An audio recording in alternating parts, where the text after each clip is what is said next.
Siguen desde España y buenos días a quienes nos siguen desde Perú y desde toda América Latina. Bienvenidos a este conversatorio sobre el futuro del Perú tras las elecciones del 6 de junio. Gracias a quienes nos acompañan como panelistas y gracias también a quienes se han inscrito para participar en esta conversación transatlántica. Les hablo, tengo el placer de hablarles desde la biblioteca y el archivo de la Fundación Ortega Marañón. Este archivo, esta biblioteca, es el activo principal, el núcleo fundacional con el que la hija del filósofo Soledad Ortega constituyó esta fundación en 1938. Sepan ustedes que Ortega era un bibliófilo empedernido y atesoró una excelente colección de libros, más de 12.000, que constituyen el núcleo de esta biblioteca en la que me encuentro.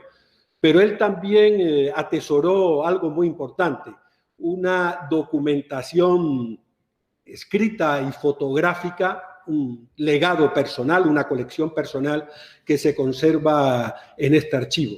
Aquí también tenemos el archivo de Gregorio Marañón, uno de nuestros médicos más ilustres, que visitó y tuvo una gran relación precisamente con el Perú, y también el archivo de la Residencia de Señoritas. La Residencia de Señoritas fue una institución universitaria que residió, que se instaló en esta casa también, a la que acudieron por primera vez las mujeres que la España de entonces, principios del del 20, querían estudiar una carrera, hacer un doctorado, fueron pioneras en la medicina, en la abogacía, en la filosofía. Por tanto, estamos en una casa muy singular.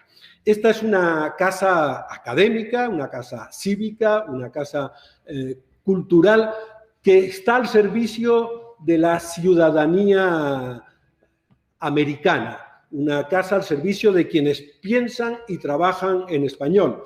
Esta es una casa, un espacio de democracia deliberativa, es el ejercicio que vamos a hacer esta tarde, una casa plural, una casa independiente que trata de acompañar el fortalecimiento de la gobernabilidad, de las políticas públicas y que quiere construir, y es parte también del ejercicio que hacemos hoy, redes en Latinoamérica y entre Latinoamérica y Europa. A nosotros nos gusta decir que goberna, en este caso goberna Perú, que es quien organiza este conversatorio. Les acompañamos desde la Fundación Ortega Marañón de Madrid. En Goberna nos gusta trabajar con luces largas, es decir, con visión de futuro. Por eso nuestro objetivo es ayudar a construir agendas país y aquellos líderes, formando líderes, acompañando los líderes que construyen y llevan a cabo esas agendas. Agendas construidas desde el acuerdo, desde el consenso, desde la participación y, lo que es más importante o igualmente importante, al servicio de los intereses de la ciudadanía. De tal manera que esos acuerdos y esos consensos, esa agenda dé respuesta a las demandas, a las viejas demandas incumplidas, que está en el origen de muchos de los problemas que tenemos en nuestros países. Para concluir este comentario introductorio, permítanme recordar una anécdota de José Ortega y Gasset, probablemente algunos de ustedes ya la conozcan, que ilustra bien por qué decimos que en esta casa somos una casa americana. Estos libros recogen la relación con las mentes más lúcidas de su época en Europa, principalmente. También hay algunos testimonios de sus vínculos con América Latina. Él tuvo relación con los principales filósofos, sociólogos, responsables de medios, de las ciencias y las humanidades en general.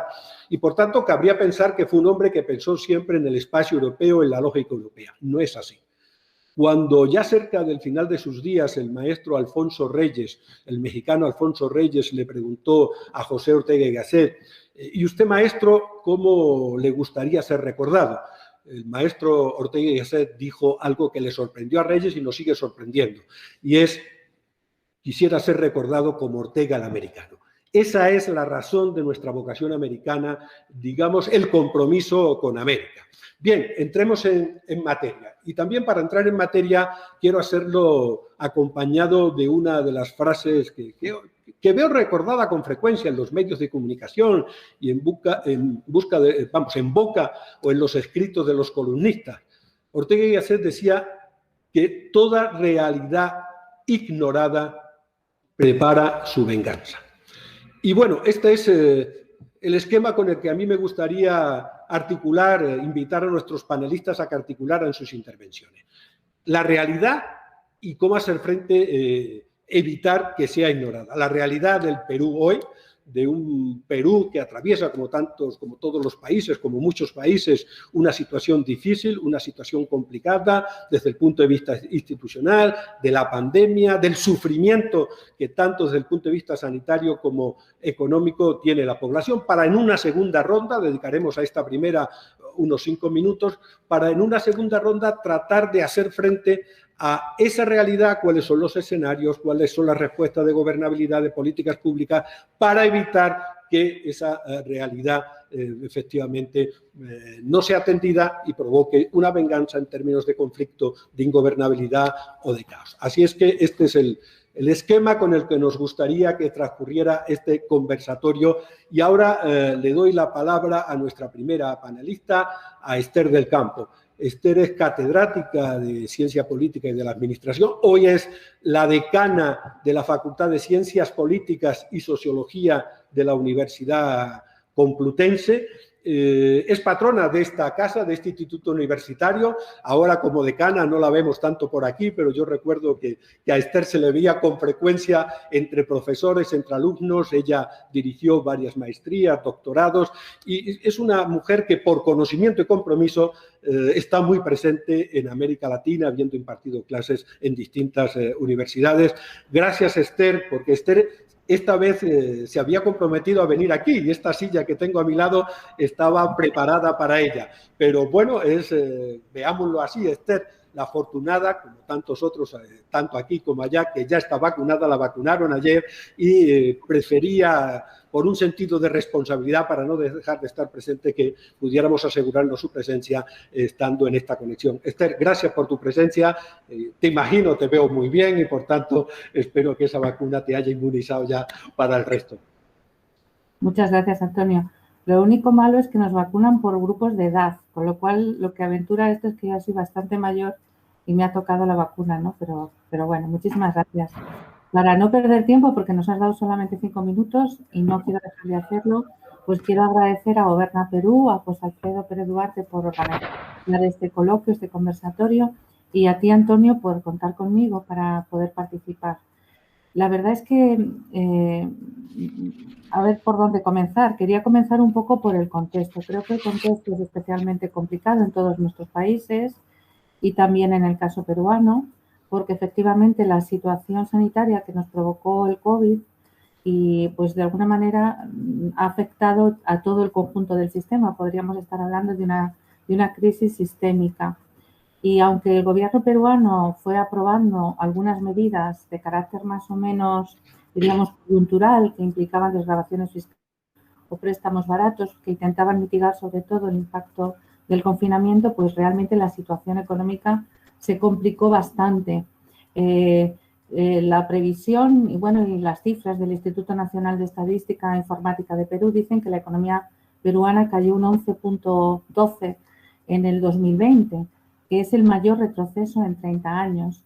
En el segundo trimestre, de acuerdo, cayó más de un 30%. Es decir, que nos encontramos en una situación extremadamente complicada desde el punto de vista económico.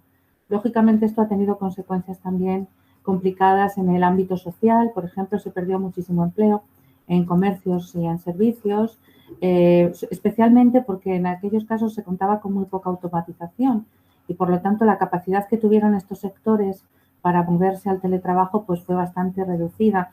Esto implicó también un crecimiento de las desigualdades estructurales que teníamos en el país. Y así el empleo masculino, fijaros que ahora en este contexto de cierta recuperación, en la medida en que se va produciendo, de acuerdo, una apertura del confinamiento, pues se está recuperando mucho más que el empleo femenino y de igual manera el empleo urbano se está recuperando ligeramente más rápido que el empleo rural. Por supuesto, esto empujó también, fijaros, a un problema crónico de la economía peruana, que es la informalidad. Pues nos encontramos en este momento con un 80% de la población peruana en la informalidad y con un 21,9% de pobreza, según la CEPAL. En el año 2019 la pobreza era del 20,2%, es decir, que prácticamente hemos aumentado un 2% en los índices de pobreza. A esta situación de crisis económica y de crisis sistémica, como yo la estoy diciendo, de crisis sanitaria, de crisis económica, creo que le acompaña una crisis política muy profunda. Yo me atrevería a decir en algunos casos casi agónica, ¿no?, en el que el país se encuentra desde el año 2017. Este periodo, para mí, está marcado por una permanente inestabilidad política, por una parálisis gubernamental y, lo que podríamos decir en términos generales, por una ingobernabilidad. No voy a referirme a la crisis porque no quiero perder tiempo en esto, pero efectivamente nos encontramos de acuerdo con algunos elementos que sí que quiero destacar, y es que cuando hablo de ingobernabilidad y hablo de inestabilidad, no solamente me refiero, ¿no?, a los frecuentes cambios de gobierno, sino me refiero también a cómo el país vivió toda esta inestabilidad, lo que desencadenó pues protestas masivas en muchas ciudades, frecuentes renuncias, ¿no?, de equipos de gobiernos, muchísima corrupción, un enfrentamiento muy importante entre el Ejecutivo y el Legislativo, el Congreso, pero también un enfrentamiento muy importante entre el Ejecutivo y el Poder Judicial. Es decir, nos encontramos con un clima bastante complejo. Por no seguir hablando, quiero mencionar solamente algunas cuestiones y quizás lanzar el debate después. A mi juicio, esta crisis política quizás es todavía más grave que la crisis económica, que esperamos que por lo menos el rebote haga que la situación económica mejore. Creo que hay algunos elementos que deberíamos tomar en cuenta. Hay una profunda crisis del sistema de partidos. Bueno, yo hablaría de la descomposición total del sistema de partidos, y esta descomposición se viene produciendo en el Perú desde los años 90. Creo que hay una cierta preocupación, o debería haber una cierta preocupación, que también se inicia en los años 90 con el tema de la antipolítica, diríamos de posiciones antisistema, pero que yo creo que ahora hay una plasmación también en las movilizaciones y en las protestas, con ese se vayan todos. Y a mí me preocupa, por ejemplo, por no ir más lejos, es hasta qué punto eso mantendrá la participación electoral en las elecciones. Hemos visto que las elecciones parlamentarias cayó un 4%, pero en la primera vuelta de las presidenciales cayó un 11,8%. Creo que hay problemas de institucionalidad, como les he dicho, que tienen que ver, lógicamente, con graves problemas de corrupción, con déficits importantes también en los mecanismos de check and balance entre los distintos poderes, especialmente entre el Ejecutivo y el Legislativo. Hay una debilidad extrema del Poder Judicial. Esto implica una falta de continuidad en las políticas. Es decir, porque no quiero ocupar más tiempo, para mí podríamos considerar al Perú, en este sentido, en el tema institucional, como un enfermo muy grave. Y lo dejo aquí. Creo que he planteado algunos problemas. Muchas gracias. Gracias, Esther. Interviene a continuación Juan de la Puente. Juan es abogado y politólogo de la Universidad Nacional Mayor de San Marcos. En esa universidad cursó un magíster en penales y al mismo tiempo es un candidato a doctor en filosofía. Juan es profesor de teoría constitucional en la Universidad San Martín de Porres. Él es consultor de Naciones Unidas, es el director de una aventura que seguimos mucho, con mucha pasión, como es el portal de Asuntos Públicos Pata Amarilla. Fue consejero presidencial de la Presidencia de la República de Perú, asesor del presidente del Congreso y también fue el organizador del Acuerdo Nacional. Y la última cosa que ha hecho Juan y que hay que felicitarle porque no era una tarea fácil y creo que pasó con nota, es la de moderador de uno de los dos debates con motivo de estas elecciones. El próximo domingo es el debate entre los dos candidatos y el domingo pasado se celebró el debate de los equipos técnicos. Juan de la Puente fue el moderador. Juan, tenemos pendiente, a propósito del Acuerdo Nacional, algún día celebrar una webinar sobre lo que significó el acuerdo nacional, importante para la gobernabilidad de Perú, y lo que significó aquí los pactos de la Moncloa, porque estamos muy necesitados a uno y otro lado del Atlántico de métodos de acuerdo, de consenso, de construcción de país. Pero bueno, no es el tema de hoy. Juan, gracias por tu presencia. Un gusto, gracias Antonio, y un gusto también compartir con María Esther, con Carmen, con Javier, y luego con Santiago, que nos hablará. Creo que hay algunos sentidos comunes del proceso peruano que se hacen más evidentes en la segunda vuelta, ¿no? El primero es el carácter inédito de esta elección. Nunca hemos tenido una elección donde al mismo tiempo se procesa una crisis política profunda, una brutal crisis económica que ha elevado en 50% el número de pobres en tan poco tiempo, de 20% a 30%, en el contexto de una pandemia igualmente muy, muy severa, que si juntamos cifras oficiales y las no oficiales, pero que son un poco oficiales también porque aparecen en el Sistema Nacional de Defunciones, estamos hablando de por lo menos 120, algunos dicen 150.000 muertos en 14 meses, y eso tampoco se había producido nunca. Entonces, lo inédito no solo es una palabra, sino es una profunda excepcionalidad, de modo que incluso la palabra crisis resulta insuficiente. Yo prefiero hablar de una gran depresión. Un segundo sentido común es la polarización, sobre el cual quizás no hay que ahora abundar mucho porque lo vivimos todos los días. Un tercer sentido común me parece que es este sentido simbólico de la segunda vuelta más que programático.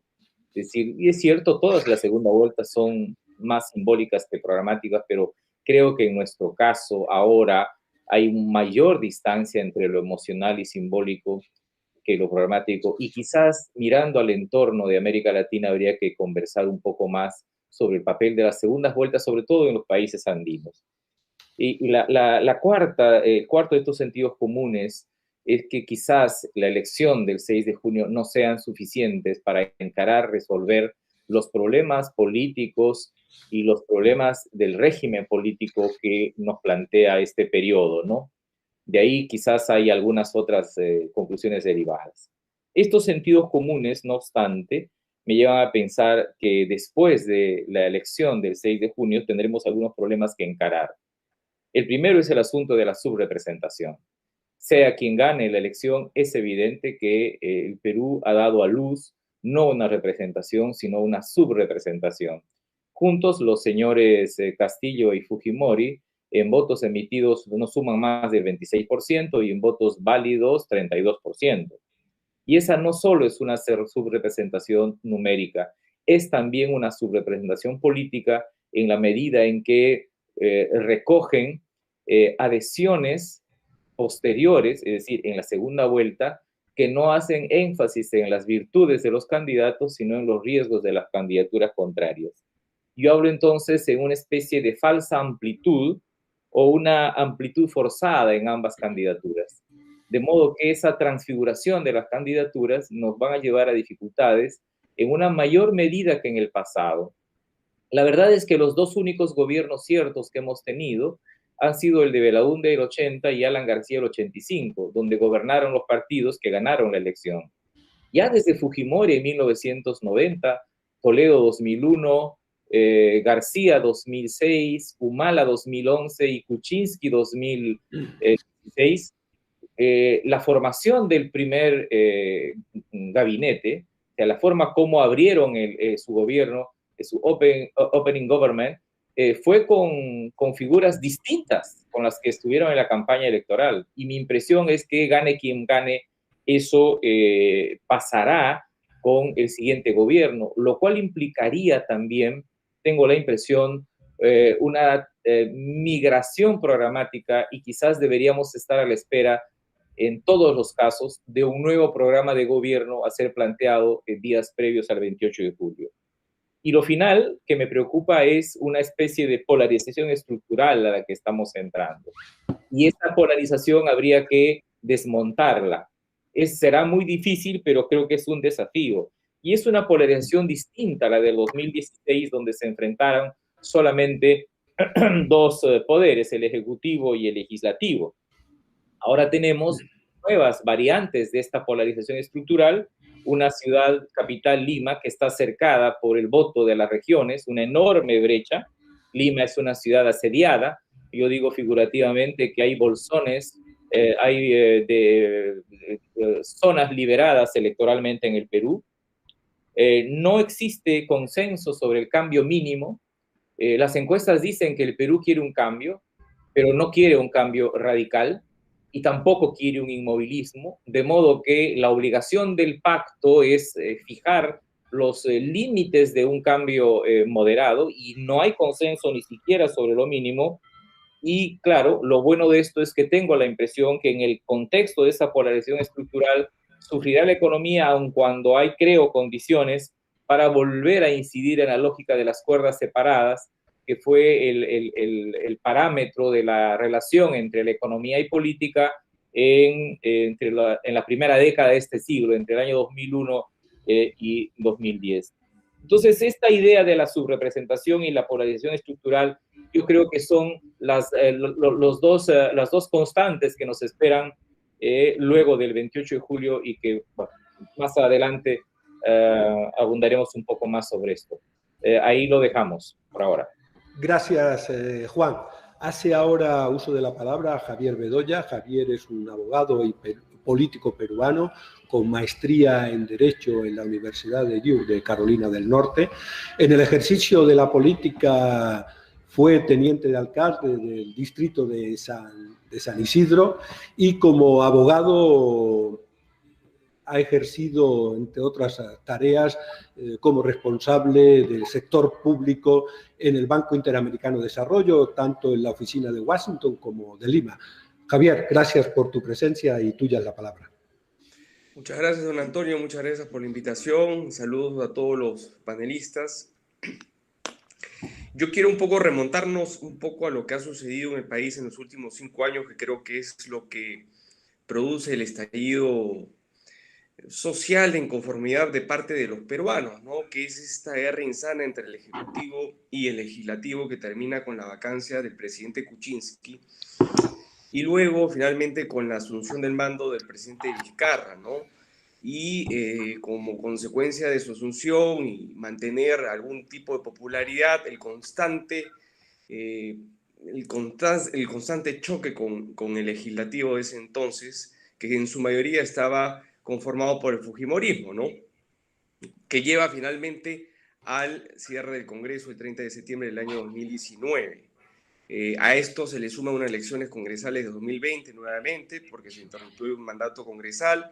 A eso le sumas efectivamente la pandemia y la cuarentena, que a todas luces, y no es una apreciación personal, sino según las estadísticas y la percepción mundial, el Perú es el peor país que ha manejado el tema de la pandemia, con unas cuarentenas sumamente draconianas, que finalmente terminaron con prácticamente destruir la economía y con muchas pérdidas de empleos.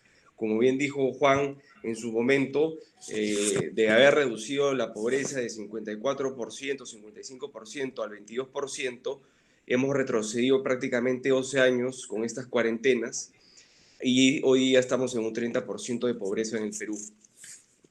En consecuencia, hay mucha gente que ha perdido el empleo, hay mucha gente que ha quedado sin trabajo y está disconforme finalmente con el gobierno, con la clase política, que viene de alguna manera, o que no viene dando la talla en los últimos 5 años, que no están a las alturas de las circunstancias y que ejecutivamente y en la práctica no han manejado correctamente una pandemia que a todas luces era difícil de manejar, sobre todo con estas medidas tan restrictivas, sabiendo que el Perú es un país netamente informal, que tiene un 75%, probablemente hoy 80% de informalidad. En consecuencia, era casi imposible pretender que la gente se quedara en sus casas cumpliendo con la cuarentena, y por otro lado estábamos destruyendo la economía. Es decir, no tuvimos ni salud ni economía en su momento. Consecuencia, yo creo que hoy día, si tú le sumas la crisis política que vivimos viviendo desde 2016, los enfrentamientos entre el Congreso y el Ejecutivo, la crisis sanitaria y económica del 20, que ha sido mal manejada, tenemos un cóctel explosivo para las elecciones que han ocurrido este año, donde la gente prácticamente no, un gran porcentaje, comparado con otras elecciones, no ha ido a votar, o finalmente los candidatos que han estado hoy en día postulando en la primera vuelta no han tenido, digamos, un voto representativo. Quienes han pasado segunda vuelta, que es el señor Castillo, ha pasado con 19%, y en segundo lugar la señora Keiko Fujimori con 13%. Una votación muy baja para lo que normalmente estamos acostumbrados nosotros los peruanos en primera vuelta. Entonces, ahí creo que uno se puede dar cuenta, y es un primer termómetro para ver que la gente está descontenta con la oferta de candidatos a la presidencia de la República, y en segundo lugar está descontenta finalmente con la votación que ha dado en primera vuelta. En consecuencia, hoy día tenemos dos posiciones muy antagónicas, muy difíciles, que nos llevan a polarizar nuevamente al país entre propuestas de un candidato que a todas luces es de izquierda y que a mí personalmente me preocupa, porque dentro de sus propuestas están muchas que son inconstitucionales, antidemocráticas, y la verdad que no sé cómo las puede llevar a cabo si no es rompiendo el orden constitucional o forzando figuras constitucionales para finalmente llevar a cabo ese plan de gobierno. Y por otro lado, evidentemente existe pues una candidatura que tiene mucho antivoto como consecuencia de su mal manejo en este último quinquenio, en este Congreso que fue elegido en el 2016, que fue el de Keiko Fujimori, donde tuvo 72 representantes, y evidentemente no manejó o no estuvo a la altura de las circunstancias, teniendo la mayoría del Congreso. Entonces, nos lleva a los peruanos finalmente a una decisión muy difícil, donde tenemos que escoger finalmente entre lo que es el mal menor. Y evidentemente la situación está muy difícil. Lo dejo por el momento ahí para seguir conversando sobre ese tema y las consecuencias que esto puede caer para el Perú, ¿no? Sea una u otra opción. Gracias, Javier. Tenemos ahora con nosotros, tenemos el honor de contar con Carmen McEvoy. Ella es magíster en Historia por la Pontificia Universidad Católica y tiene una maestría y doctorado en Historia Latinoamericana en la Universidad de California. Carmen es una destacadísima historiadora peruana que ha estudiado el siglo XIX, la cultura política, el republicanismo, ha recibido diferentes condecoraciones y becas como la beca John Simon Guggenheim, la medalla de oro de Lima, fue embajadora en Irlanda y es una especialista en la construcción de la República en Perú, estudios sobre el sentido republicano de muchos militares, de varios militares muy destacados en la historia peruana. Es presidenta de la Comisión para la celebración del Bicentenario de la Independencia y tiene una destacada producción bibliográfica, entre otros libros destacados: La utopía republicana, Guerreros civilizadores, La guerra maldita, Chile en el Perú, Homos Politicus y En pos de la República. En definitiva, tenemos, como decía, una destacada historiadora peruana con una excelente producción desde el punto de vista editorial. Carmen, con mucho gusto escuchamos tus reflexiones sobre este momento de Perú. Bueno, primero que nada, muchísimas gracias. Me siento realmente honrada de participar de este evento asociado a la Fundación Ortega y Gasset, estar acompañada por amigos, colegas, personas que respeto muchísimo su labor académica e intelectual. Y bueno, un poco ir a la pregunta sobre el futuro del Perú, ¿no? Que era un poco la pregunta que sirve para motivarnos en este conversatorio. Y bueno, lo primero, feliz de la idea que planteaste, Antonio, de la casa, ¿no? De la casa académica, de la casa cívica, de la casa cultural, ¿no? De construir, como se decía en el siglo XIX, un hogar para el Perú, ¿no? Nos olvidamos de esa frase tan potente que muchos políticos republicanos estaban explorando, ¿no? Cómo construir un hogar, ¿no? El hogar es el lugar donde te sientes querido, donde te sientes incorporado, donde te sientes reconocido, ¿no? Entonces, la primera respuesta a la pregunta del futuro es como lo que está ocurriendo a nivel planetario, es un futuro de incertidumbre absoluta, ¿no? Yo creo que alguien que en este momento trate de pronosticar qué va a ocurrir en el Perú a partir del 7 de junio es realmente audaz. No es posible saber, estamos en un umbral que, como voy a mencionar posteriormente, es un umbral que también es sumatoria de 200 años, ¿no? Entonces estamos en el cambio de era planetaria, porque nadie puede negar que esta enfermedad, esta peste, va a marcar un antes y un después, ¿no? Seremos recordados como esta generación que, como la generación de la Edad Media, hizo el tránsito a la Edad Moderna, ¿no? Gracias a Dios, con Zoom, con amigos, con una tecnología, pero estamos un poco en lo mismo, ¿no? Hay un cambio, el mundo te está desafiando, o la situación te está desafiando para que cambies, ¿no? Ahora el problema es cómo implementar este cambio y si es factible cambiar, en el caso peruano, en estos 5 años que se nos vienen, que más que un momento de cambio probablemente sea un momento de transición, ¿no? Entonces, la primera palabra que se me viene, el primer concepto, es el concepto de incertidumbre. Vamos a tener que aprender a vivir con la incertidumbre. Los peruanos conocemos eso. Hemos vivido durante muchísimas décadas de incertidumbre en incertidumbre. Cada elección ha sido mirar el ojo de la tormenta, el hueco negro, el abismo, ¿no? Son palabras recurrentes en nuestros procesos electorales. Pero, sin embargo, yo creo, y esto se nota digamos, en la permanente participación de mesas y de discusiones, que estamos embarcados en una reflexión, ¿no? Que hay una reflexión a nivel individual, que es lo que creo que el COVID también ha provocado en el confinamiento. Yo creo que todos vamos a salir diferentes de esta prueba de más de un año, y todos nos haremos la pregunta clave: ¿qué he hecho yo con mi vida? ¿No? ¿Qué he hecho yo con estos años de vida que me han sido otorgados? Yo creo que en el caso del Perú, como estamos en el Bicentenario, yo creo que la misma pregunta nos las tenemos que hacer a nivel de colectivo. ¿Qué hemos hecho con estos 200 años?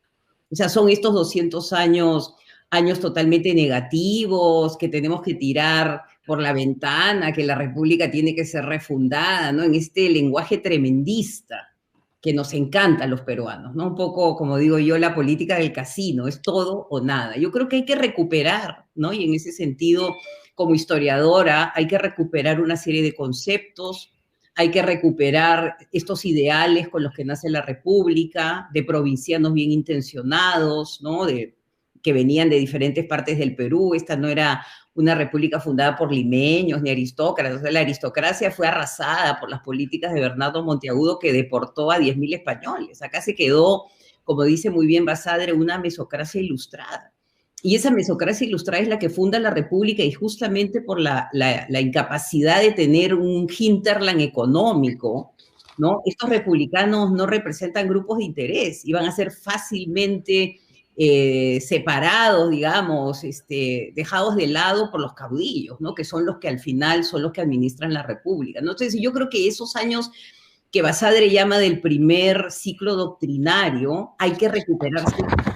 Hay una idea fundamental que yo quisiera dejar para la discusión, y es la idea del bien común, ¿no? Y es una idea que aparece no solamente en las discusiones del Congreso, pero aparece en la vieja republicana, ¿no? La idea de que una república en la cual no se piensa en términos de interés general va a disolverse, ¿no? Cuando, digamos, la república es tomada por una confederación de intereses particulares, como lo que ha ocurrido en la República Peruana, por lo menos desde hace 20 años, el camino es la crisis, el camino es la muerte de la República, como decían ellos, ¿no? Ellos hablaban en términos de los clásicos, de los romanos, ¿no?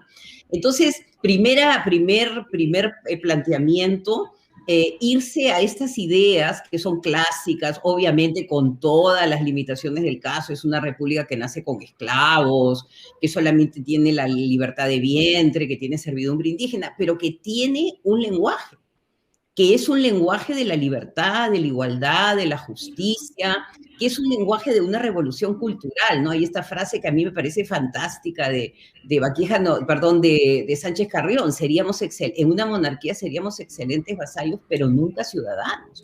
Entonces ya el tema de la ciudadanía aparece con una potencia y con la idea de que la sociedad civil, y acá voy a ir a ese tema en un momento, la sociedad civil es la depositaria, ¿no? Que acá no solamente es la institución de la República, sino que es necesaria una sociabilidad republicana.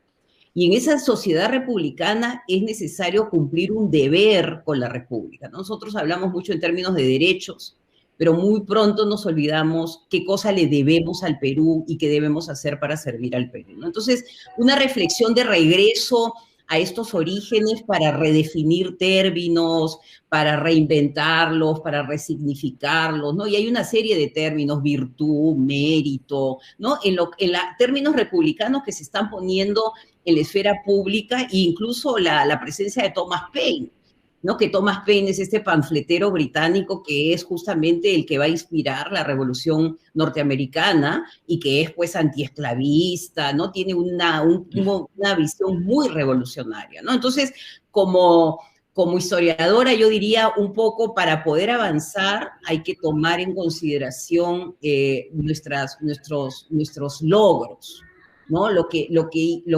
Cómo se fundó, sobre qué elementos se fundó la República y en qué momento, y acá vengo con mi segundo punto, perdimos el rumbo, ¿no? Entonces acá hay una falla. Acabo de publicar un libro que se llama La República Agrietada.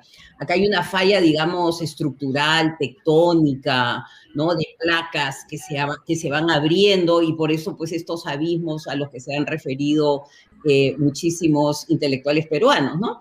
Y el segundo tema, y está relacionado con lo que dice Juan, es la preeminencia de la cultura de la guerra, ¿no? Desde que se funda, o la década siguiente, el Perú ha vivido en una guerra consigo mismo, ¿no? Entonces, esta permanente, digamos, confrontación a la que se ha referido Javier es una vieja confrontación.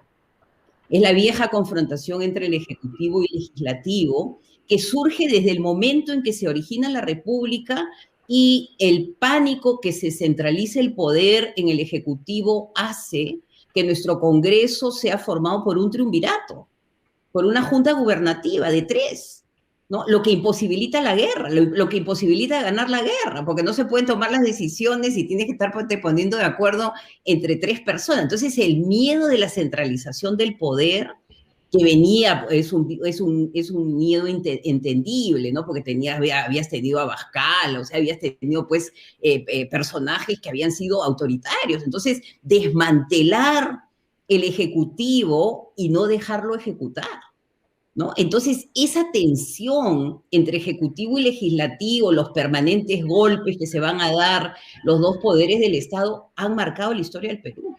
Entonces, ¿cómo? Y acá un poco la propuesta de Juan, que también ha sido una propuesta que yo he hecho: ¿cómo desmantelar la cultura de la guerra? O sea, ¿cómo lograr acuerdos mínimos de coexistencia pacífica para poder avanzar en este momento en el que se va a necesitar, digamos, políticas de Estado que nos permitan salir, o que como muy bien mencionaba María Esther, que nos permitan que este paciente que está en la UCI, lo podamos recuperar, ¿no? Ella habla del Perú como un paciente en estado de gravedad.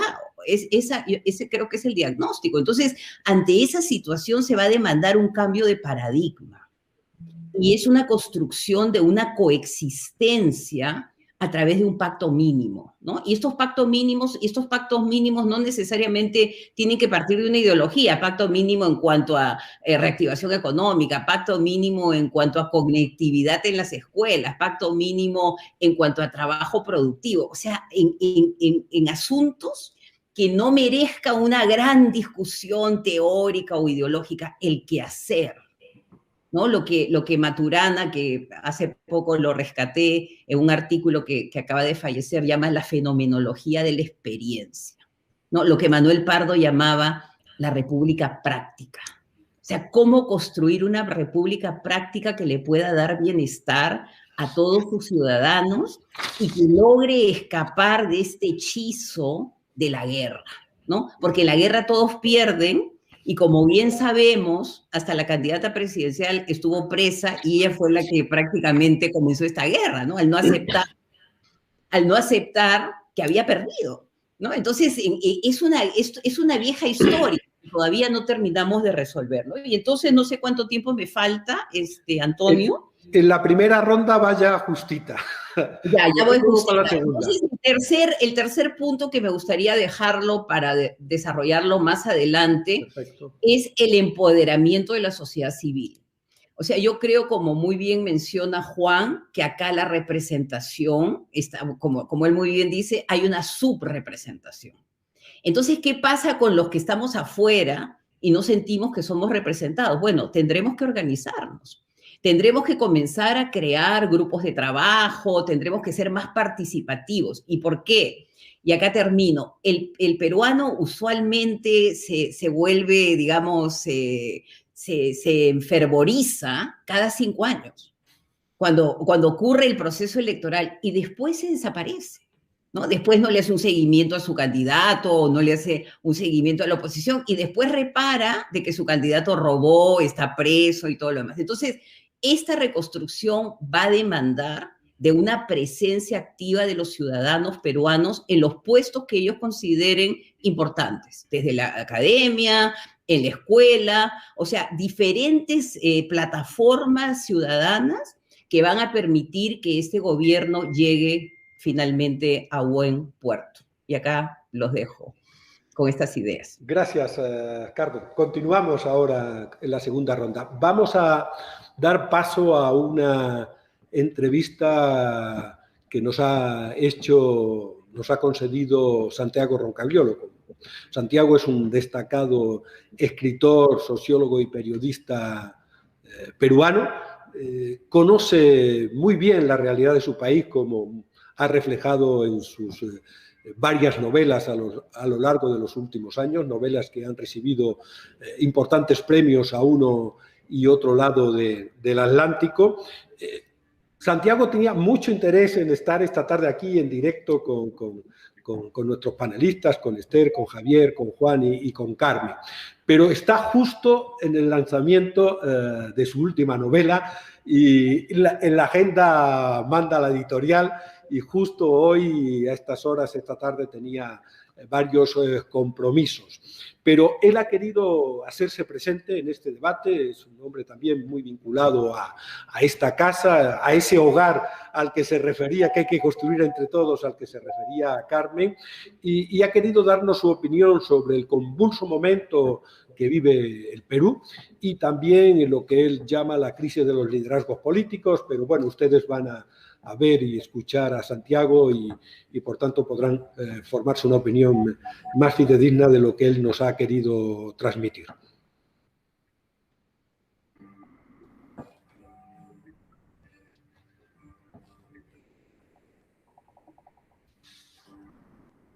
Hola, soy Santiago Roncagliolo, soy escritor peruano y vivo en España, y quiero darles la bienvenida a este conversatorio sobre el futuro del Perú.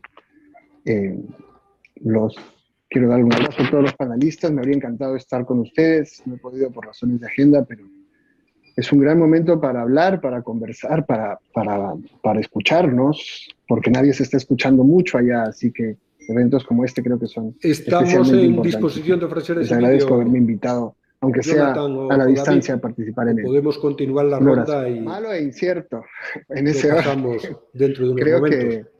Que estamos llegando a la grado cero de credibilidad de la democracia, después de 5 años de gobiernos que se tumban unos a otros, después de tener presidentes, todos los expresidentes presos, y después de una pandemia en que han quedado, ¿no?, desnudadas las carencias del Estado, de la atención de salud más básica, David, de poder darle oxígeno a las o Jonathan.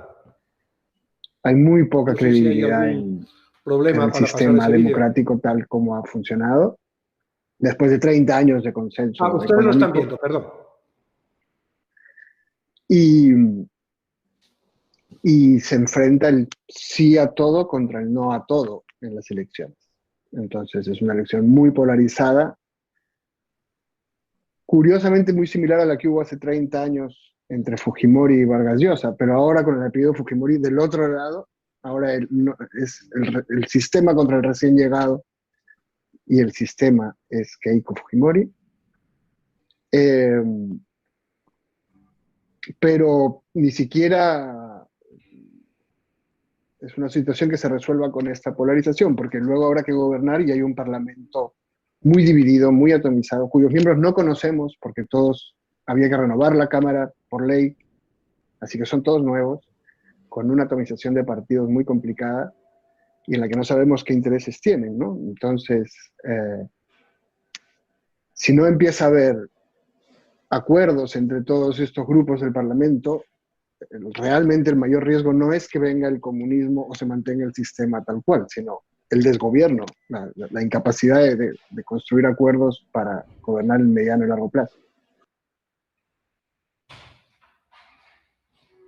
Mira, cerca de la mitad del país no tiene una cuenta bancaria, ni tiene un refrigerador. El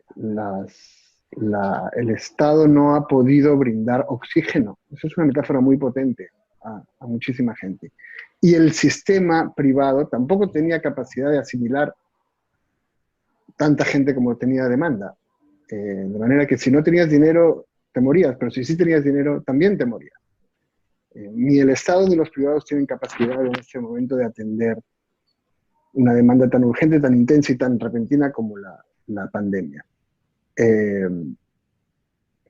Entonces, necesitaríamos más institucionalidad estatal, que el Estado pudiese llegar a los sitios y llevar servicios a todas partes de una manera igual, ¿no? Pero, yo creo que el Estado, de hecho, ha mejorado mucho más que la clase política. Yo trabajé para el Estado hace más de 20 años y todavía veo empleados públicos y estoy en contacto con iniciativas, sobre todo de educación, y creo que es un Estado infinitamente mejor que el que había antes. Sí es un Estado que ha crecido, que se ha consolidado, pero las carencias son gigantescas todavía, ¿no?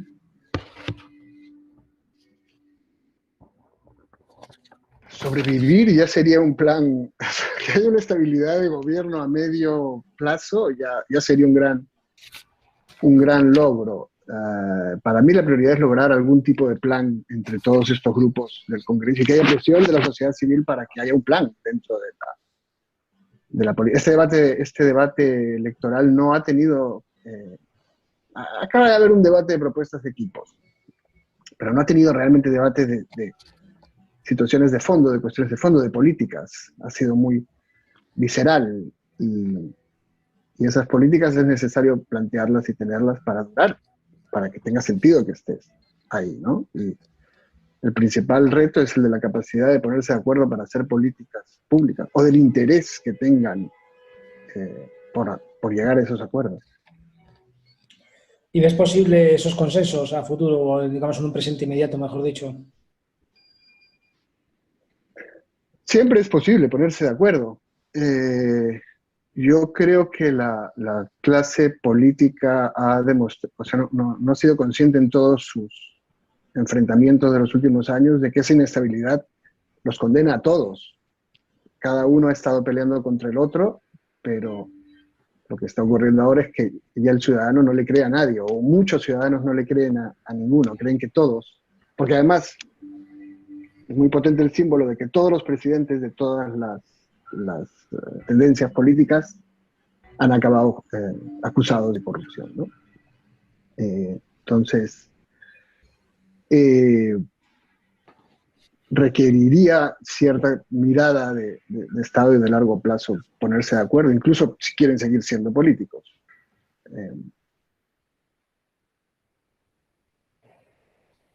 La desigualdad, fundamentalmente, yo diría, porque el consenso económico de los últimos 30 años sí que ha conseguido muchas cosas, pero, como suele ocurrir con las políticas liberales, generan desigualdad. Y las desigualdades son muy grandes y están generando mucho conflicto, mucha inestabilidad. Incluyendo la de las minorías sexuales, porque lo único en lo que están de acuerdo Keiko Fujimori y Pedro Castillo es en su feroz oposición a lo que consideran ideología de género. De manera que ninguna política progresista en el entorno, ¿no?, de las minorías y de la moral, digamos así, va a tener mucha cabida en los próximos años. Y ahí también hay una asignatura pendiente de igualdad, de que todos sean iguales, no solamente por su posición económica, sino también por su orientación vital, por lo que quieren ser. Muchos medios han hecho explícito que van a apoyar a Keiko, pero, y yo creo que están en su derecho. En Estados Unidos los medios dicen a quién van a votar. El problema es que lo han hecho con tanto entusiasmo que justamente dan la impresión de que los medios son parte del sistema que está con Keiko. De manera que no sé si propulsan más el antivoto a Keiko que el voto por Keiko, ¿no? Una cosa que ocurre es que Castillo es un candidato inexistente. Es una persona que no habla, que rehúye debates, que rehúye concreciones, que además cuando habla no sale en muchos medios, pero si llega a salir en los medios, su propia gente lo rebate y lo reniega y lo desmiente y le hace echar a la gente de su equipo. Es una nulidad como candidato. Keiko Fujimori compite contra sí misma, contra su antivoto. En vez de, si es más la gente que no está dispuesta a votar por ella, si es mayoría la gente que no está dispuesta a votar por ella, que prefiere saltar al vacío antes que votar por ella, será por la campaña que ella ha planteado.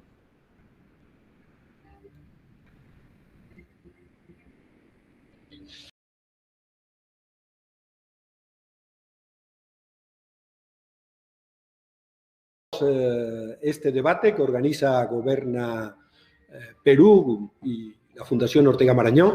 Como les decía al principio, esta es una casa académica, una casa cívica, ese hogar al que se refería, o al menos esa aspiración a la que se refería Carmen. Lo hacemos desde la pluralidad y la independencia para escuchar todas las voces, colaborar en esa democracia deliberativa para que una ciudadanía informada haga la elección que considere mejor. Bien, vamos a iniciar la segunda ronda a la que me refería al comienzo de este debate. Tenemos en torno a 20 minutos, media hora, y utilizando la expresión que ha puesto sobre la mesa Carmen, y la república práctica, ¿qué respuesta puede dar a esta realidad? Ya no podemos decir que es una realidad ignorada. Es una realidad que hemos conocido por el análisis, por los datos que nos han facilitado nuestros panelistas. Por tanto, no es aquello de una realidad ignorada prepara su venganza. Esta sería una realidad conocida que prepara su venganza. Es decir, la república práctica, ¿qué puede hacer para generar escenarios en gobernabilidad, en institucionalidad, en políticas públicas, en salud, para que efectivamente la ciudadanía peruana pueda tener esperanza en su futuro? Si les parece, seguimos el mismo orden. Esther, por favor. Muchas gracias, Antonio. Bueno, menuda pregunta, qué difícil. Porque por de pronto no es tanto lo que nosotros podamos ver, ¿no?, sino lo que va a ser fruto del resultado de las elecciones. Y no quiero insistir más, pero efectivamente está complicado. Gane quien gane, lo tiene muy difícil. Si gana Castillo, pues lógicamente no van a tener el control del Congreso y se puede reproducir, de acuerdo, un panorama político bastante problemático. Y si gana Keiko, pues también, es decir, la situación va a ser extremadamente complicada. Pero bueno, nosotros podemos quizás desde el optimismo que a veces tenemos los académicos, ¿no?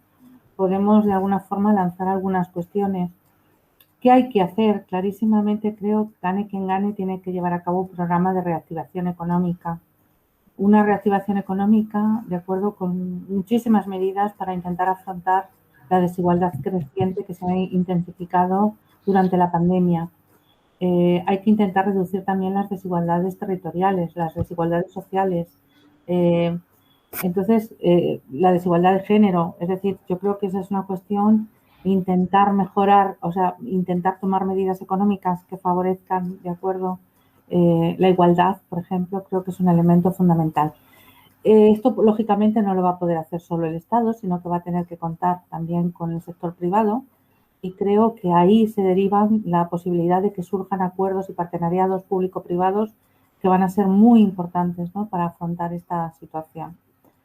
En el terreno político, yo creo que hay que intentar mirar al futuro, ¿no? En esa perspectiva del Bicentenario, pues lógicamente, claro que hemos todos descrito algunos clivajes tradicionales, ¿no? El fujimorismo, antifujimorismo, que parecía que era un poco dominante en estas elecciones, pero yo creo que se han sumado, decía ahora Santiago Rocagliolo, algo muy interesante. En el fondo, los dos candidatos que pasan a segunda vuelta son bastante conservadores, ¿no? Y son conservadores porque de alguna forma se resisten a incorporar a esas nuevas identidades, a esos nuevos valores, ¿no?, que está demandando la ciudadanía en sus programas de acción de gobierno. Entonces creo que una reflexión profunda por parte de los actores políticos sobre cómo van a repensar el futuro y cómo van a ser capaces de incorporar a los jóvenes, muchos de ellos desafectos con los partidos políticos tradicionales. ¿Qué podemos hacer en ese sentido para que esa ciudadanía, de acuerdo, se fortalezca, se desifique? Yo no sé si ustedes recuerdan, pero había una expresión que para mí era muy certera de Alberto Torres Rivas, cuando hablaba un poco de una ciudadanía de baja intensidad en el caso centroamericano. A mí me parece que eso quizás también es un poco la situación en Perú, ¿no? La existencia de una ciudadanía de baja densidad. Hay que tejer esa ciudadanía y en ese sentido hay que fortalecerla, hay que intentar que esas, diríamos, protestas y movilizaciones se puedan traducir en organizaciones que sean capaces también de aportar y que sean capaces también de que aquellos intereses e ideas y valores que se encuentran en esas protestas y movilizaciones se traduzcan, ¿no?, en políticas públicas, por lo menos que haya una cierta capacidad de agendación en las políticas públicas. La tercera cuestión, creo que esto también es muy importante, hay que fortalecer la institucionalidad del Estado. Es decir, el Estado peruano ha sufrido mucho desde finales de los años 80. ¿Y esto qué significa? Pues hay que reforzar las garantías del Estado democrático, hay que intentar hacer efectivos y eficaces los controles entre los distintos poderes, hay que intentar fortalecer los mecanismos de acuerdo de control judicial, sobre todo para que la ciudadanía perciba además que hay una firme voluntad por parte de las autoridades políticas de controlar la corrupción. Y me parece que eso es una cuestión fundamental. El ciudadano no solamente, diríamos, está descontento, sino que en muchas ocasiones piensa que la política no tiene nada que ver con la vida cotidiana que ellos desarrollan, ¿no? Por supuesto, esto implica, y a mí me parece que es lo fundamental, un gran principales fuerzas políticas para no bloquear la situación, pero parece complicado. Es verdad, y es cierto que gane quien gane, vuelvo a decir, el próximo 6 de junio, seguramente algún tipo de acuerdo tendrán que alcanzar. No sé si podemos pensar en una especie de gran coalición, creo que eso es imposible por los planteamientos políticos concretos que hacen los dos candidatos, pero sí que es cierto que habría que pensar en algún tipo decía Juan antes, de mínimos comunes, ¿no?, que pudieran compartir las principales fuerzas políticas. En ese sentido, y lo recordaba Antonio al principio, el Acuerdo Nacional del 2002, pues podría ser, si quieren, un poco un horizonte para repensar quizás un acuerdo nacional, pensando en un horizonte más largo, ¿no?, pensando en el futuro, en el 2050, en el que de alguna manera se pudieran establecer algunos elementos de acuerdo entre las principales políticas del Estado, por supuesto, como el Acuerdo Nacional, inspirándose, ¿no?, en el diálogo y en la concertación, entre las principales instituciones políticas y sociales, con la participación de las organizaciones de la sociedad civil, pero también de las organizaciones del sector privado y sobre todo, y creo también, intentando de alguna manera pues superar, ¿no?, diríamos, esa conflictividad permanente y ese clivaje también que supone la desigualdad territorial. También decía Juan de manera muy certera, ¿no? El Perú, o sea, Lima, de alguna manera, pues como un enclave, ¿no?, frente al resto del territorio. En ese sentido, y termino con esto, creo que la agenda del Bicentenario no es solamente un acto, diríamos, de conmemoración de los 200 años de independencia, un acto de celebración, sino que creo que esa capacidad que puede tener la agenda para imaginar el país, el Perú posible, ¿no? Debería ser, por supuesto, un revulsivo económico, pero creo que debería ser un revulsivo social, político e institucional. Es decir, construir una agenda entre todos, construir una agenda del Bicentenario pensada hacia el futuro, no pensada. Por supuesto, conocer el pasado es fundamental, pero rememorar el pasado permanentemente creo que quizás en este momento no sé si es lo más, digamos, óptimo, ¿no?, para pensar en soluciones efectivas.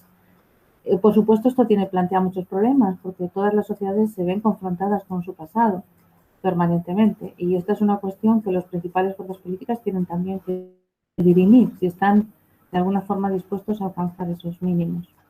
Muchas gracias. Gracias, Esther. Juan, por favor.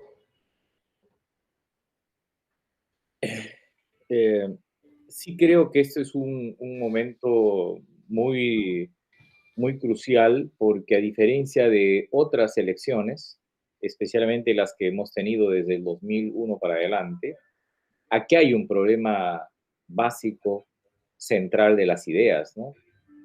Y las ideas en el sentido más liberal de lo posible. O sea, que hay un problema de las ideas de la libertad, hay un problema de las ideas de los derechos y de la representación.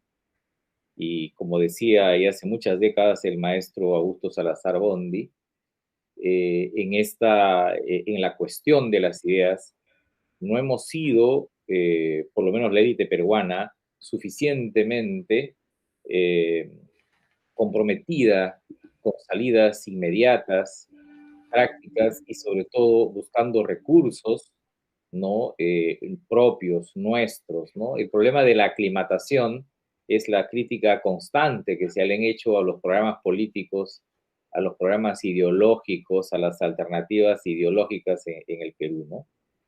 Entonces, y creo que cualquier decisión que se tome para adelante tiene que entender estos asuntos vinculados a la libertad, los derechos y la representación en el Perú. Digo porque además, en cualquier circunstancia, el Perú tendrá que procesar cambios. Yo no me creo la idea de que todo está intocado, no me toquen nada. No, el Perú necesita cambios. Probablemente hay que saber administrar el cambio. Y el segundo asunto que me hace recordar a Basadre es pues recuperar el encuentro entre orden y libertad, ¿no? En la primera vuelta electoral y en la segunda era evidente que había una preocupación por garantizar el orden sin que importe las libertades. Esto es también muy recurrente en las crisis nuestras. Desde la perspectiva liberal, no debería haber un conflicto entre orden y libertad o debería ser un conflicto rápidamente superable. Basadre decía que cuando había ese conflicto en el Perú, inmediatamente nosotros escogíamos el orden, sacrificando la libertad. Para que encarar estos asuntos de las ideas en cuestión y recuperar, digamos, la cooperación entre el orden y la libertad, creo que es complicado porque este es un periodo donde da la impresión que no hay legado, por lo menos no hay legado político, ¿no? Y la república es una construcción acumulativa. Este propio régimen en que nos movemos, que es el régimen liberal, Michael Frieding, este teórico inglés de liberalismo, dice que hay que mirar el liberalismo no como periodos sucesivos, sino como capas que se van sucediendo a una encima de otro, de modo que lo más importante de una capa termina impregnándose en la siguiente. Bueno, después de 18 años de auge económico y de reducción sustantiva de la pobreza, como señala Javier, estamos en un periodo de una caída profunda. Y entonces, construir un imaginario cuando no hay legado, o un legado político muy discutible, sé que es muy difícil. Y por esa razón me parece que el papel de la sociedad es un papel fundamental, ¿no? Porque si bien es cierto, no hay un consenso en la élite, tampoco hay un consenso social como existió en los últimos 18 años. Lo que sustentaba el llamado poder peruano no era tan o era al mismo tiempo el modelo mismo, pero también una tolerancia a un mercado que existía con reducción de la pobreza, la ampliación de las capas medias, políticas sociales un poco más inclusivas, ¿no? Y entonces la idea de construir un centro social y económico en la sociedad que gane espacios para construir consensos mínimos me parece muy importante. El 8 de abril yo planteé la necesidad del año pasado, ¿no? De la necesidad de un nuevo acuerdo nacional. Creo que entre los errores que cometió en su última etapa el presidente Vizcarra está el de no haber usado el potencial de su liderazgo para llamar a un nuevo acuerdo nacional, poniendo sobre la mesa grandes consensos necesarios ahora. Tanto así que yo no encuentro, digamos, consensos entre los dos candidatos de cómo encarar los primeros 6 meses de gobierno en lo que es vacunación, lucha contra la pobreza y impedir mayores estragos de la pandemia, incluso una eventual tercera vuelta.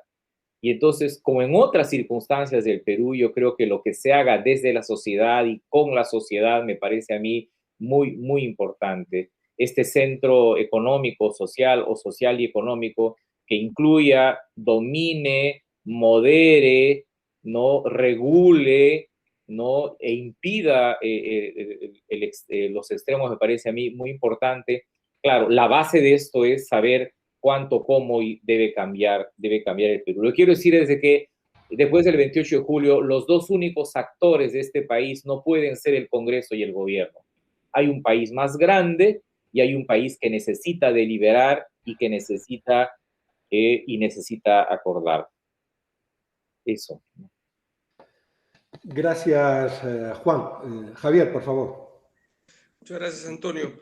Bueno, habiendo dicho un poco los antecedentes en el primer bloque, ahora me les remonto a lo que es el motivo finalmente de esta convocatoria, qué es lo que se espera para el Perú en los próximos años.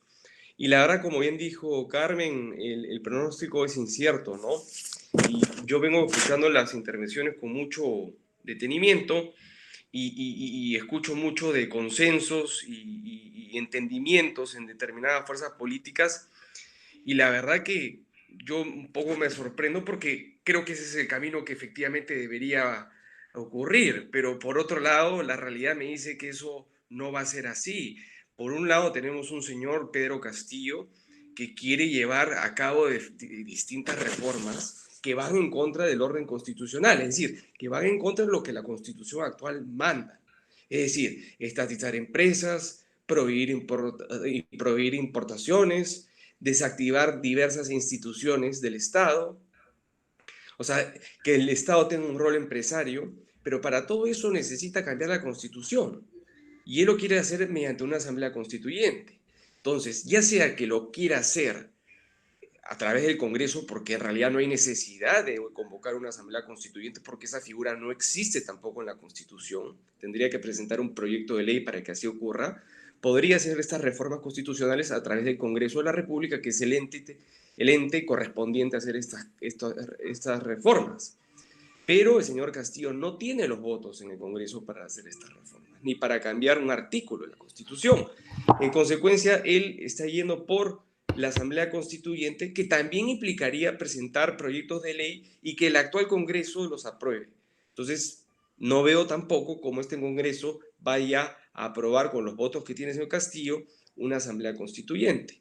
Entonces, el señor Castillo ya está hablando de una Asamblea Constituyente y cerrar el Parlamento. Entonces, yo, sinceramente, respecto de esta candidatura en particular, no veo viabilidad de consensos, puesto que ya ha demostrado y ha dicho que finalmente quiere imponer su agenda y esa es la agenda que va a llevar a cabo.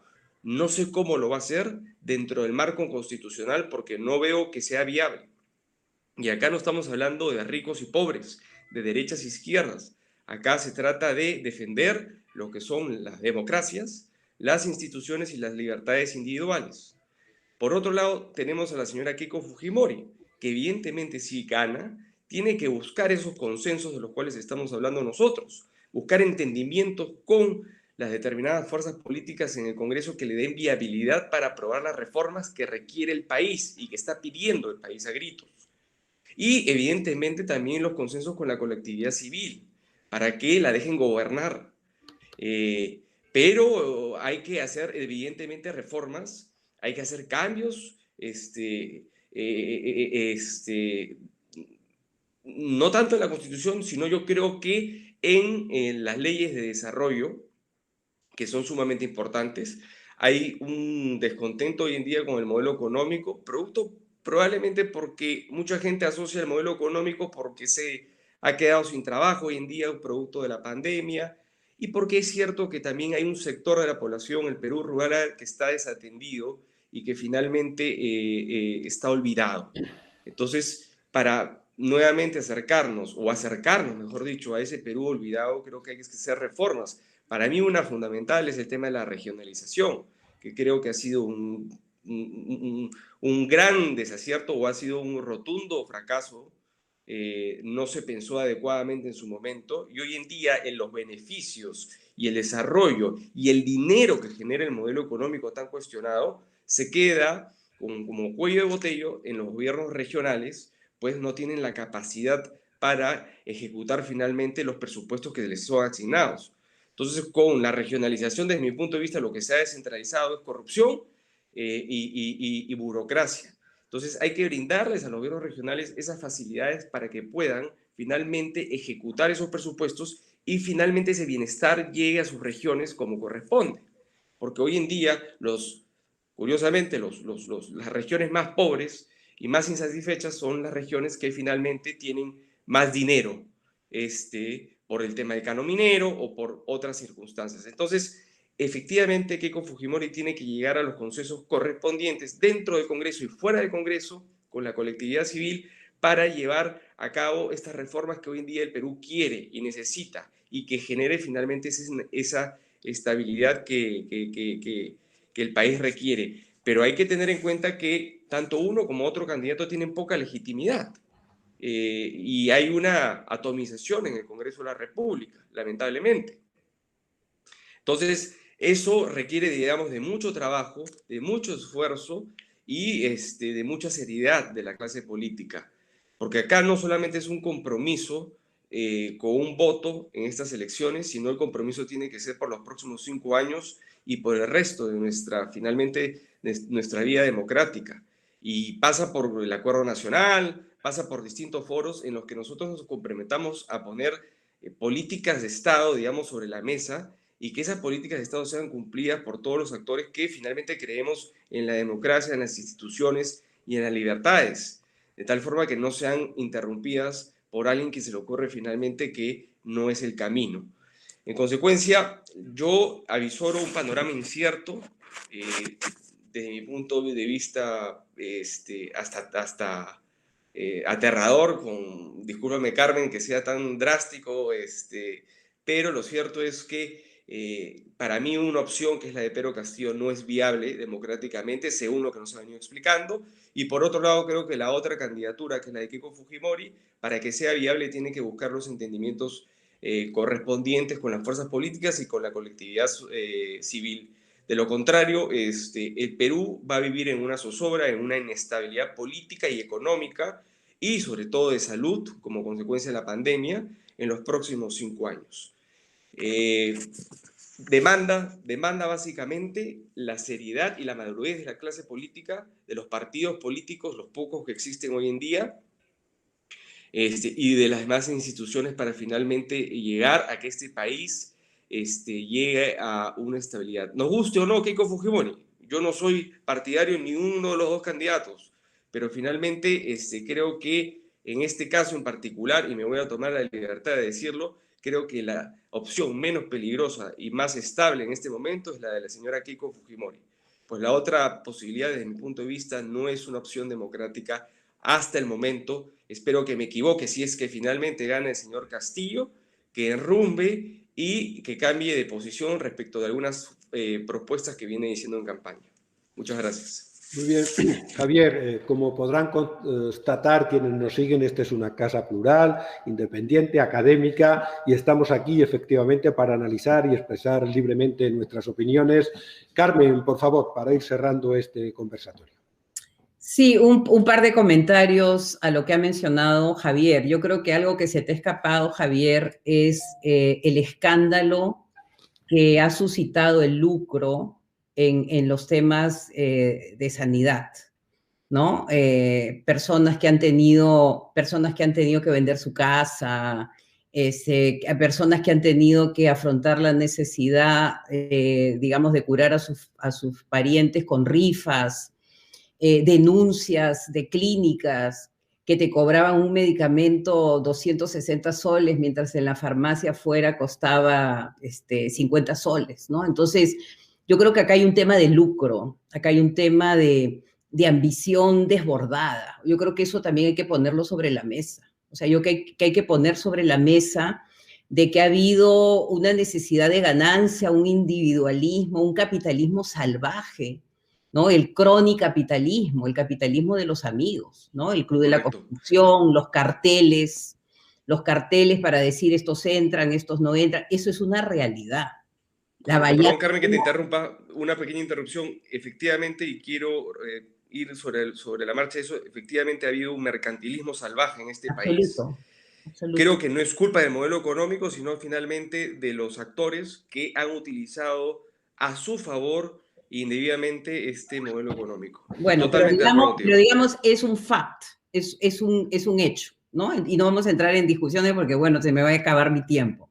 Entonces, digamos, eso hay que abordarlo con honestidad, con coraje, con un mea culpa, como el mea culpa que tiene que hacer la señora Fujimori, que empezó esta guerra, o sea, que no aceptó los resultados de las elecciones y empezó la guerra. O sea, ella le hizo la vida imposible al presidente Kuczynski y, bueno, estamos pagando las consecuencias de sus actos. Yo no sé si el destino le dará el premio a la que inició la guerra. Vamos a ver. O sea, el Perú es es un país, digamos, de lo real maravilloso. No sabemos. Piérola fue presidente y le ganó la iniciativa, digamos, a Cáceres, ¿no? Entonces, bueno, pero eso lo podemos dejar para una conversación de un café posterior.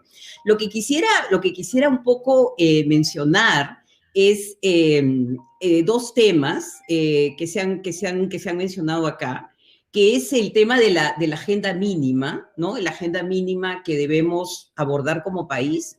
Y yo creo que a la luz de los hechos, algo que no se ha mencionado de lo que está ocurriendo en el BRAE, es la recuperación del territorio, ¿no? Es la presencia del Estado, o sea, el Estado ausente. O sea, yo creo que acá hay un tema fundamental que, digamos, el candidato Castillo piensa que con el Estado peruano va a llegar muy lejos y no va a llegar a ningún lugar. O sea, el Estado peruano es un Estado ineficiente, inepto, que se paralizó durante la pandemia, que se equivocó, que no tenía los nombres para dar los bonos, que obligó a la gente a hacer colas y ahí se contagiaron. O sea, es un Estado que tiene serias limitaciones. Entonces, con ese Estado no puedes hacer ningún tipo de redistribución y eso también hay que admitirlo, ¿no? Entonces, el otro tema, o sea, el Estado como actor, ¿no? El Estado como el que va a solucionar los problemas. Bueno, yo he trabajado un año en el Estado peruano como Juan y ya sabemos el laberinto que es el Estado peruano. O sea, el Estado peruano es un demente, como digo yo, es un Estado demente, ¿no? Que cada cierto tiempo hay que darle su medicina porque si no entra como en shock. Entonces, no volver al Estado como el gran actor porque ahí hay un error de percepción, o sea, ahí no están conociendo todos los laberintos y a los cuales todos los reformadores terminan atrapados, ¿no? Entonces, ese sería, digamos, un comentario. El otro comentario es este antivoto que representa el candidato Castilla, que nos puede gustar o no, pero es un voto del hartazgo, es un voto del dolor, es un voto de que tu familiar se murió porque no llegó a la posta o porque no tuviste el oxígeno. Entonces hay un voto contra un sistema que no ha funcionado durante la pandemia, y eso es algo que también tenemos que reconocer. O sea, que estamos llegando como a una sumatoria de todos nuestros errores, y por eso que estamos como una suerte de disparadero, ¿no? Lo otro que quisiera mencionar, y es a raíz de lo que menciona María Esther, y también lo que dijo Juan, que las ideas son importantes. O sea, que la recuperación de ideas, fuerza, como libertad, como democracia, como justicia, como bien común, es una tarea fundamental en este momento. ¿Por qué? Porque, digamos, el debate está en los fake news, el debate está en una suerte de neofascismo, en el racismo, en el anticomunismo, pero el debate no está en el tema de fondo, que es cómo preservar la democracia y cómo hacer esta democracia minimalista, si la queremos considerar así, una democracia maximalista, una democracia que dé beneficios, donde todos nos sintamos representados. Entonces, el debate en torno a la democracia te obliga a recuperar tu vocabulario. O sea, así como mucho a mí, yo seguí mucho la campaña entre Biden y Trump. ¿Y qué cosa hace Biden? Bueno, Biden pues recupera toda la terminología de los padres fundadores, las ideas de la República de los Estados Unidos, por más que era una república esclavista y con 1000 problemas, las contraponía a las ideas de Trump, ¿no? Y Trump era la antirrepública. Era una suerte de fascismo que estaba invadiendo. Entonces, yo creo que las ideas son básicas, fundamentales. Hay que resignificarlas, no hay que quedarse atrapados en el pasado, pero yo creo que van a tener un valor fundamental en el proceso de la reconstrucción política, ¿no? Y debatir en torno a ideas.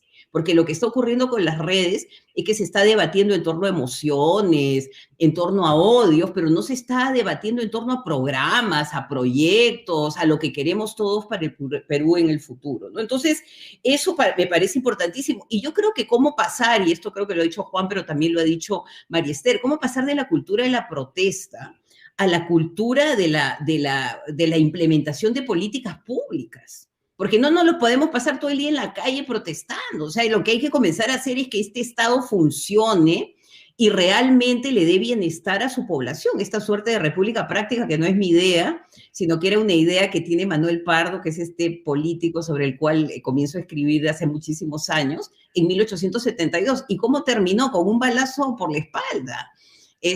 Porque se enfrentó pues a estos carteles, ¿no? A estos carteles militares, de consignatarios, ¿no? Entonces, yo creo que volver a las ideas es algo muy saludable, ¿no? Hemos olvidado el poder de la palabra, el poder de las ideas. Y un acuerdo para la acción. No quedarnos en las discusiones teóricas, que yo creo que son importantes, pero hacer un acuerdo para la acción política, ¿no? Y la acción política que pues, por supuesto, es una acción social, del tema habitacional, que lo tenemos que enfrentar. No puede ser posible que los peruanos no tengan agua, no tengan luz, vivan en cerros, en los inviernos se mueran de frío, todos los años hay friaje y se mueren las alpacas, se mueren las personas. Entonces, hay que asumir esa responsabilidad. O sea, yo creo que es la gran discusión que se tiene que venir. Y otro tema, un poco respondiendo, hay dos asuntos que creo que los mencionó Javier, que es esta falsa dicotomía entre Lima y las regiones. O sea, es cierto, Lima ha mantenido el poder, así como lo tiene Madrid. O sea, hay un poder que se centraliza, digamos, donde está la sede de gobierno. Pero los gobiernos regionales han recibido millones de millones en canon. Yo soy chalaca, y el gobierno del Callao ha recibido una cantidad impresionante. Uno va a ver las calles del Callao y dan ganas de llorar. ¿Dónde se fue ese dinero? Y por eso que muchos gobernadores están presos, ¿no? Entonces, también asumir esa parte, que no se supo gastar, que se robó, que no hubieron elementos de control, mecanismos de control en las regiones, pero que las regiones no han estado totalmente olvidadas. Les ha llegado muchísimo dinero que ha sido malversado o ha sido mal usado con estos monumentos a la hamburguesa, al cuy, o sea, cosas increíbles que han pasado con el dinero de todos los peruanos, ¿no? Entonces yo creo que esa falsa dicotomía también hay que comenzarla a revisitar. Y después esto que dice Juan de la construcción acumulativa, ¿no? De la construcción acumulativa de legado, de la construcción acumulativa de tradición política, pero que con la cultura de la guerra eso es imposible, porque tú construyes sobre lo que destruyes de tu enemigo. O sea, el enemigo ya desapareció, incluso de los libros. O sea, con Leguía es clarísimo, le queman la casa, el legado desaparece, y así todos nuestros gobiernos han ido desapareciendo y ha desaparecido la memoria, que algo positivo habrán hecho a lo largo de la historia. Entonces, recuperar memoria, yo creo que es importantísimo para un proceso de reconstrucción política. Y un poco acá para terminar con el tema del Bicentenario, yo creo que el Bicentenario ya no es conmemoración, hace muchísimo tiempo que empezó, digamos, la tarea como conmemoración, como celebración, y ha terminado en un gran funeral, ¿no? Con 150.000 peruanos que han muerto. Entonces, ¿qué cosa se propuso hacer la comisión? Reflexionar sobre el Perú. ¿Y dirigir a quién el mensaje? A las escuelas del Perú. Ese ha sido nuestro trabajo. Las cátedras Bicentenario, una colección de clásicos de la independencia, pero también los nudos de la República, que justamente es importante reflexionar sobre el tema del racismo, de la desigualdad, de las comunidades LGTBI. O sea, se ha comenzado a trabajar viendo al futuro. Esto no es una vuelta al desembarco de San Martín, a la jura de la independencia, no. O sea, eso lo tienes que abordar las expediciones y cómo se proclamó, pero yo creo que más importante que eso es comenzar a ver cuáles son los nudos, ¿no? Estos nudos de la corrupción, estos nudos del desprecio por el otro, estos nudos de atentar contra la naturaleza.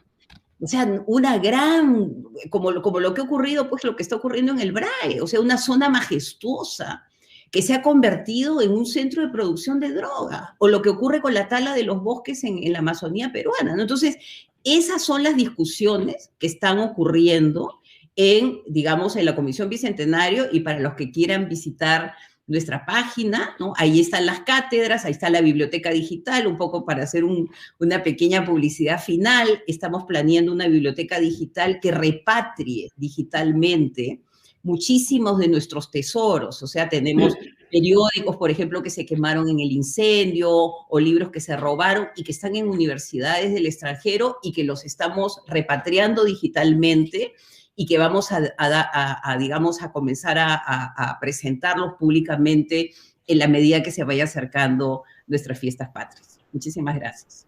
Gracias, Carmen. Bueno, déjame una breve intervención, ¿vale? Sí, os iba a dar una para cerrar. Vale. No, simplemente para hacernos eco de que hemos tenido una activa participación en el chat. Hemos tenido picos realmente altos. El debate podría continuar porque sugieren debates que esta casa va a ser suyos, o temas a los que esta casa vamos a prestar atención en ese ejercicio de democracia deliberativa. Hay muchas cuestiones planteadas, si la crisis es la pandemia o es el modelo de los últimos 30 años. Y hay una que sí me parece especialmente importante, ¿no? Y es si se trata... Hay quien dice que se trata de un dilema moral y no tanto del mar menor, ¿no? Y alguien que plantea también cómo la democracia debe ser útil a la gente en la línea de lo que antes comentaba Carmen. Y bueno, Carmen con su última intervención nos deja la pista, que es algo que yo iba a sugerir, pero que retomamos para el futuro. Cómo construir una agenda de futuro conociendo la historia en la perspectiva del Bicentenario y con esos ingredientes de las ideas, de la sociedad civil, de la ciudadanía activa, etcétera, ¿no? En fin, una última ronda, Esther, Javier y Juan, y le damos la palabra para cerrar ya, porque me dicen que que estamos un poco sobre el tiempo o casi excedidos a nuestro presidente, al presidente de la Fundación de Goberna Perú, Mauricio Noboa. Esther, por favor. Gracias. En realidad yo quería hacer una intervención y era un poco al calor de lo que ha ido surgiendo en el debate y que me parece que es bien interesante, porque creo que aquí tenemos una cierta confusión y me gustaría que volviéramos a retomar ese debate sobre qué significa el liberalismo, ¿de acuerdo? Lo planteaba Juan al principio, pero a mí me parece que estamos confundiendo liberalismo económico y liberalismo político. Yo creo que esto es una cuestión fundamental. Clarísimamente Keiko puede ser representante de un liberalismo económico, pero no es la adalid del liberalismo político. Entonces, en este sentido, creo, por eso yo decía al principio que en el fondo estamos en la misma lógica, estamos con dos candidatos bastante autoritarios y muy conservadores. Y en ese sentido creo que ninguno rescata la idea del liberalismo político, ¿no? Incluso por eso en el fondo, desde luego es una situación de elección muy difícil, porque, claro, planteaba Javier que en el fondo el programa de gobierno de Castilla es un programa irrealizable. De todas maneras, yo quiero decir que cuando Correa gana las primeras elecciones en Ecuador, no tenía ningún tipo de apoyo partidista en el Congreso y fue capaz de sacar adelante, de acuerdo, un proceso constituyente. Lo digo, Javier, porque en muchas ocasiones no tener apoyos partidistas en los legislativos, sin embargo, si tú eres capaz de armar una mayoría social, que no parece ser el caso peruano, no estoy en ese sentido intentando comparar los dos casos, pero creo que es posible sacar adelante un proceso constituyente. Y de hecho creo que quizás deberíamos advertir, no con carácter general para toda América Latina, que nos encontramos en un contexto bastante distinto. Estamos en Chile avanzando en un proceso constituyente. ¿Habéis visto los resultados o han visto ustedes los resultados de las elecciones chilenas? Es decir, en realidad lo que ha dicho la sociedad civil es nosotros queremos ser los protagonistas de este proceso histórico. Estamos cansados de que los partidos políticos de alguna forma sean los que reivindiquen, ¿no?, la acción. Entonces, a mí me da la impresión de que tenemos que reflexionar sobre el liberalismo, porque bajo esa, diríamos, paraguas liberal, yo estaba viendo estos días la publicidad del Foro Iberoamericano, los desafíos de la libertad, está Mario Vargas Llosa, pero está nuestra presidenta de la Comunidad Autónoma, Isabel Díaz Ayuso. Es decir, ojo, no todo es igual y habría que hacer una profunda distinción entre lo que estamos trabajando. Yo le he dicho antes, creo que el Perú está en una difícil tesitura, pero de todas maneras creo que los pueblos elegimos nuestros líderes, nuestros representantes y nuestras instituciones. Y en ese sentido tenemos que ser corresponsables, lo ha dicho muy bien Carmen. No solamente debemos exigir derechos, sino que tenemos que también, de acuerdo, levantar también responsabilidades con respecto a nuestro papel, ¿no?, como ciudadanos. Entonces, no solamente debemos discutir sobre el liberalismo, sino que debemos discutir también lo que significa la ciudadanía en este contexto, ¿no? En un contexto, en el caso peruano, donde decía Carmen y también muy bien, que el Estado prácticamente era inexistente o tenía muy pocas capacidades. Entonces, yo lamento terminar con esta visión un poco pesimista porque me da la impresión, y escuchándoles a todos ustedes que por supuesto conocen mucho mejor que yo la realidad peruana, creo que no hay ningún tipo de posibilidad de un win-win, sino que vamos más bien a diríamos, un escenario de pérdidas en todo caso. Y nada más, muchas gracias. Gracias, Esther. De manera muy breve para ir cerrando, porque estamos muy excedidos de tiempo, Juan y Javier, y para cerrar un minuto para Mauricio. Juan, ¿algún comentario? Yo insisto, las elecciones se llevan a cabo de una matriz liberal en el Perú. Y no solo me refiero al liberalismo de los textos, sino al liberalismo de las políticas. Pueden haber elementos no liberales a la derecha o a la izquierda, pero yo estoy absolutamente seguro que ni el gobierno del señor Castillo ni el gobierno de la señora Fujimori podrán trascender de un marco, de un Estado liberal en las condiciones que se han llevado a cabo en el Perú. Con un acento neoliberal en las políticas económicas, perfecto, totalmente de acuerdo. Lo que quiero decir es que no hay espacio para salir, ¿no?, para políticas que salgan de este proceso. Incluso, yo diría, si uno mira la elección de la Convención Constituyente chilena, esa convención ha sido pactada. Y nadie podía decir en Chile hará 2 años, no hay ruta para la Asamblea Constituyente. Bobbio decía que la Constitución es un encuentro entre la política y el derecho.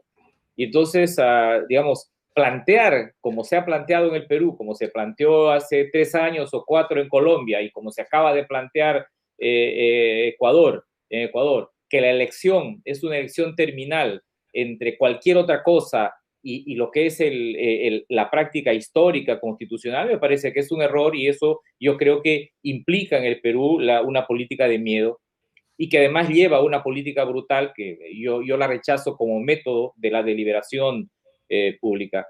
Claro, me pidieron que yo participe en un debate para no decir por quién voy a votar yo, sino para analizar desde la perspectiva académica la perspectiva del Perú después del 28 de julio, es decir, hacer un acercamiento de prospectiva.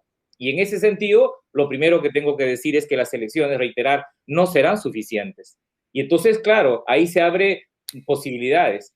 La posibilidad que mis amigos dicen pesimista es que cuando yo digo que quizás necesitemos una tercera vuelta, no es que yo lo desee, una tercera vuelta como las que hemos tenido después de las elecciones del 2016, no deseadas, digamos, pero fruto del proceso político. Y esta tercera vuelta en el Perú podría ser incluso no constitucional, podría ser incluso por fuera de los cánones constitucionales, como hemos tenido varias terceras vueltas, sobre todo después del año 1931 en el Perú. Y en términos positivos, yo diría progresivos, mi impresión es que hay espacio, muy, muy pequeño, pero hay espacio para una política de pactos, de acuerdos. Y esa política de acuerdos tiene que señalar consensos mínimos, y en eso la sociedad tiene un papel fundamental para jugar, ¿no?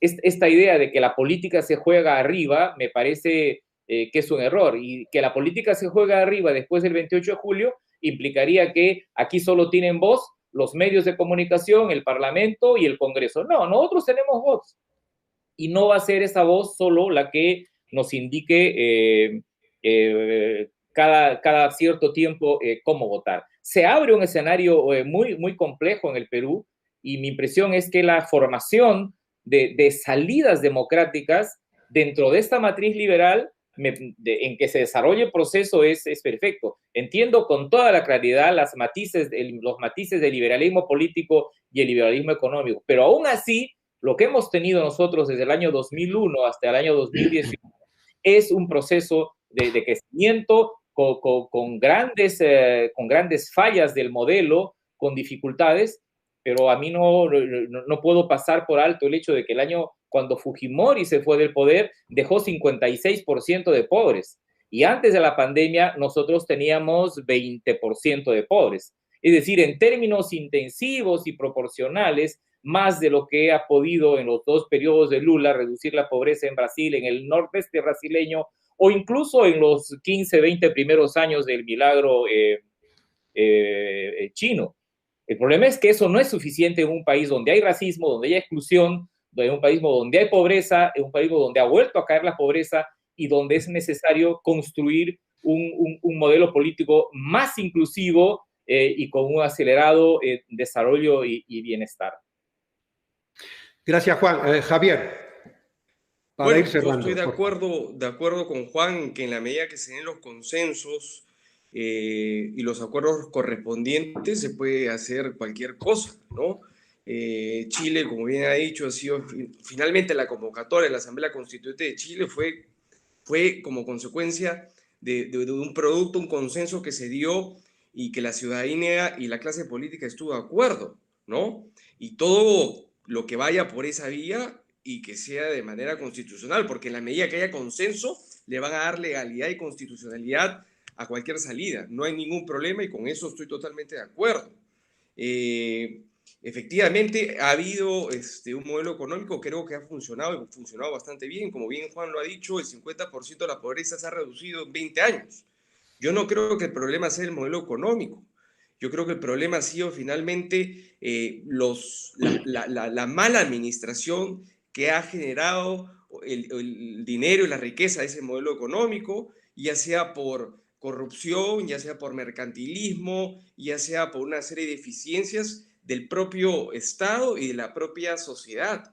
Pero el modelo económico que claramente, y ahí están las estadísticas, ha sacado de la pobreza a millones de personas y ha aumentado la clase media, que es el motor de una economía.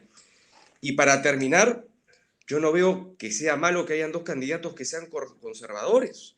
El Perú es un país conservador, señores, discúlpenme. El Perú no es Lima, el Perú es provincias y el Perú es finalmente eso, es un país conservador. Hay una encuesta que sacó Ipsos hace poco donde el 70% se considera conservador. En consecuencia está bien representado por los dos candidatos. Entonces por ese lado no veo que haya mayor problema. Y creo que además el Congreso también es conservador. Entonces refleja finalmente cuál es la representación del Perú hoy en día. Les agradezco muchísimas gracias a la Fundación, a Antonio, a Mauricio por la invitación y a mis colegas panelistas que han estado conmigo. Les agradezco finalmente esta invitación. Yo les ruego, me disculpen, me tengo que retirar porque tengo que salir corriendo a otra reunión. Pero feliz de haber estado con ustedes y muy agradecido por la invitación. Gracias, Javier, por tu presencia. Nos vamos a retirar todos. Carmen, no sé si tienes algo que añadir porque estamos con 1h40 en este conversatorio. El ejercicio de debate y de ideas es importantísimo y creo que el seguimiento de este conversatorio y el tiempo y lo dicho amerita que sigamos debatiendo porque así consolidamos y mejoramos la democracia. Carmen. Bueno, solamente terminar como empezamos, ¿no? Toda realidad negada prepara su venganza, ¿no? Entonces, la realidad negada del Brain, esas poblaciones que están totalmente a su suerte, ¿no? Donde el Estado no ha llegado, no hay conectividad, bueno, pues ahí está, ¿no? Digamos, tenemos que comenzar a ser conscientes de que el Perú no es Lima y que existen bolsones de población que están esperando que el Estado llegue, ¿no? Y el Estado puede llegar, pues, de mil maneras, ¿no? Entonces, eso por un lado. Y lo segundo, que yo estoy totalmente de acuerdo con lo que dice Juan. O sea, tenemos una armazón institucional que con todas sus fallas ha resistido 3 presidentes, creo que en 2 semanas, ¿no? El cierre del Congreso, vacancias por doquier, interpelación, y ahí estamos, convocando a elecciones con candidatos, digamos, las reglas del juego institucional, constitucional, están ocurriendo en el Perú. Y no, yo creo que eso no somos totalmente conscientes de que incluso el antivoto apuesta por el sistema democrático. Apuesta porque en la democracia se van a resolver los problemas. Entonces, fortalezcamos la democracia para que de esa manera todos nos sentamos representados y sigamos en este... Sí. del tiempo, y esa debe ser probablemente nuestro objetivo para el próximo tricentenario. Gracias, Carmen. Hemos tenido con frecuencia desde hace largo tiempo a Esther en esta casa. También Juan ha estado muy vinculado. Bienvenida al mundo orteguiano. Ha sido un placer escucharte y seguro que tenemos muchas cosas que conversar contigo en el futuro. Bien, vamos a cerrar ya. Estamos fuera. Mauricio, siento que te quedes con un minuto, en fin, para despedir. Por mi parte, quiero también agradecer que esté con nosotros un doctor de esta casa, que hoy ocupa responsabilidades institucionales en el mundo del sistema electoral y del Jurado Nacional de Elecciones, de la Escuela del jurado José Alfredo Pérez Duarte. Gracias, José Alfredo, por acompañarnos siempre en esta tarea de promover el debate, la institucionalidad desde la excelencia académica. Así es que gracias por acompañarnos esta tarde. Por mi parte, nada más. Gracias a vosotros, a los panelistas, gracias a quienes nos han seguido de una manera muy notable a lo largo de estas hora y 3/4 en este debate. Es expresión del compromiso que tenemos con Perú, con la democracia, la institucionalidad, y agradecer que efectivamente Perú también cuente con nosotros para poder acompañarles en esta tarea compartida a uno y otro lado del Atlántico. Mauricio, gracias y nos despedimos desde este lugar tan emblemático como es la Biblioteca Archivo de la Fundación Ortega y Gasset. Mauricio. Muchas gracias, Antonio, nuevamente. Muchas gracias, Carmen, María Esther, Juan y Javier, y gracias especiales también a José Alfredo y a la casa por esta magnífica organización. Yo creo que la fundación tiene algo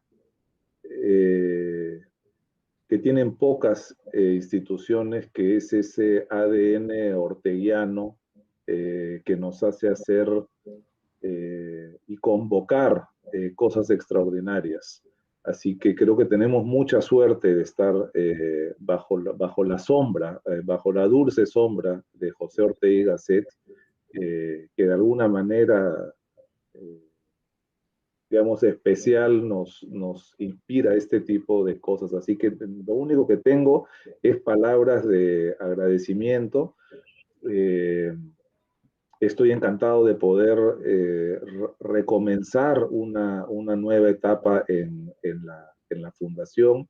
La fundación es, como ha dicho Antonio, una institución marcadamente americana, y ese ha sido el trabajo empecinado y constante de Antonio en todos estos años, y de todas las personas que, como Juan y José Alfredo, han estado cerca a esta casa en el Perú, y ahora Carmen. Así que muchísimas gracias a todos, y damos por cerrado el evento. Gracias, Mauricio, a ti. Damos por cerrado el evento. Gracias, buen día, buena tarde en Lima, buena noche en España y en Europa. Gracias. Ha sido un placer tenerles acá. Chao. Gracias, Chao, hasta luego. gracias. Chao, gracias.